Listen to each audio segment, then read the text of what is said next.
Hey everybody, this is so crazy. I don't get to be with you right now.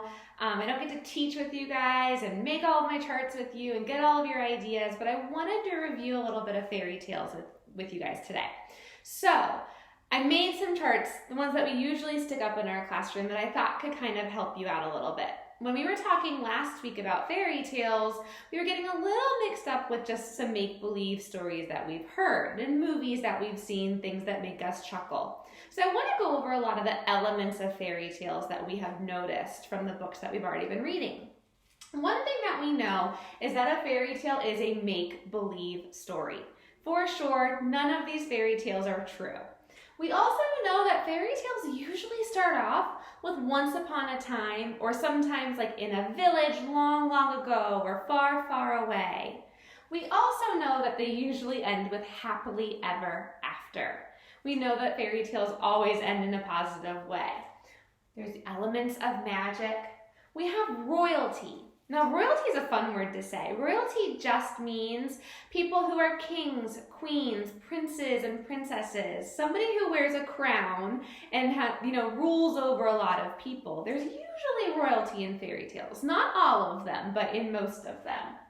There's usually love. It could be between sisters, it could be between family, it could be Prince Charming and Cinderella, but there's usually a love story somewhere in that. We have good characters and evil characters, almost like heroes and villains. Special numbers like 3 and 7.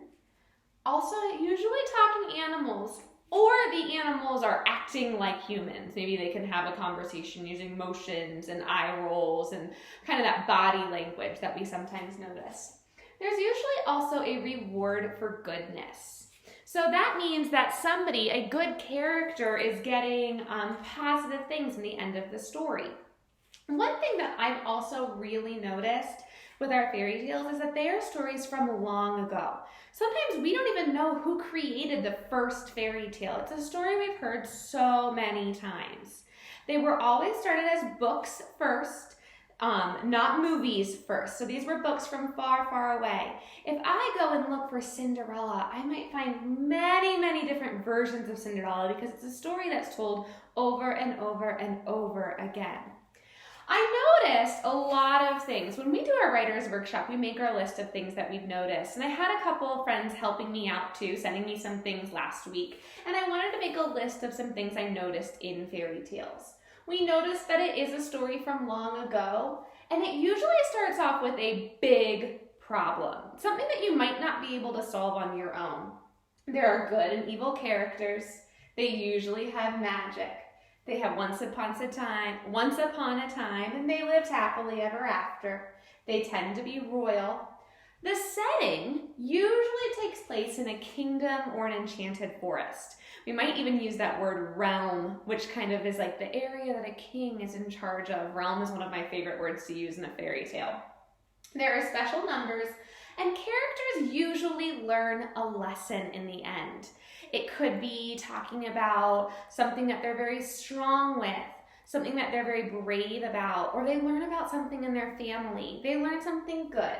And at the end, the good always wins. We usually see the evil character disappear, something happens to them, either they go and live far away, and the good character ends up with their happily ever after, and they don't have any more problems with those evil characters. So I'm going to send these to you guys as well so you can see them, but I missed creating some charts for you guys, and I thought that this could help. If you have any questions, you always reach out. But I want you to be thinking, if you're talking about a fairy tale, does it have all of these elements? If it doesn't, it's probably not a fairy tale.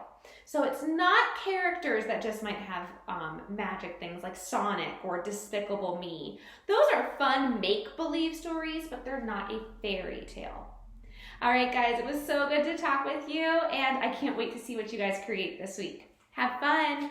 Bye.